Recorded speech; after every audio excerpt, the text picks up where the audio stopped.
Wi-Fi and mobile to give us slightly more real-world results, and also help the iPhone Air, which of course uses Apple's new C1X modem, prioritizing efficiency, to last that little bit longer.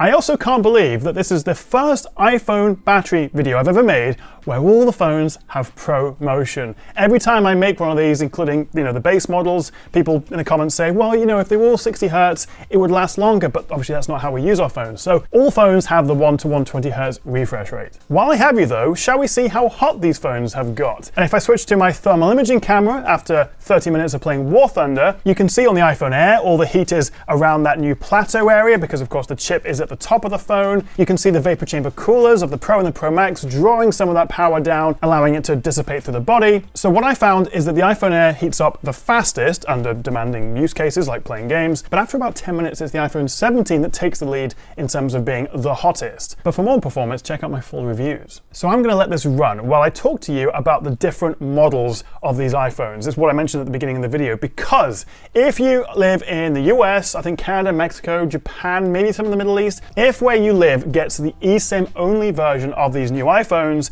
then you're going to get a longer battery life. Here in the UK, in Europe, and basically the rest of the world, we still have physical SIM card slots as well as eSIM support, which until now has been like, yay, we get extra options for connectivity. But now with the 17 series, it's more like, oh no, because Apple's actually put in a bigger battery to those eSIM models. So I have the UK physical SIM version of these phones. Although, as I say, the iPhone Air is eSIM only, so that will remain the same globally. But Apple says if you have an eSIM only version of one of these new iPhones, you'll get an extra 2 hours of battery, at least in their local video playback test. In reality, it'd probably be a little bit less than that. All right, jumping ahead a little bit there, and we're starting to see the Air and the 17 in slightly dangerous territory. What's interesting though is that the 17 is bigger than last year's 16. It's 6.3 inches, up from 6.1. So they've been able to put a bigger battery in there, and you can also see I have put the specs and also the estimated battery size below each phone. But then, yep, iPhone Air kicks the bucket. First one to die at 6 hours, 43 minutes, leaving the iPhone 17, which is closest behind, still on 6%. So yeah, the cheaper, smaller iPhone 17 will last a little bit longer. How much longer, you ask?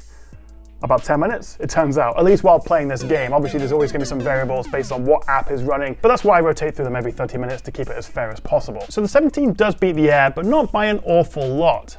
But this is where things get crazy. I would have put money on the 17 Pro going next, but no, it's last year's 16 Pro Max. The newer, smaller 17 Pro beats last year's flagship Pro Max. I mean, it only has 2% left and it's only good for, well, a few extra minutes, but it beats it. That is an incredible uptick. I mean, given how much better the 16 Pro Max battery was over the 16 Pro, the fact the 17 Pro beats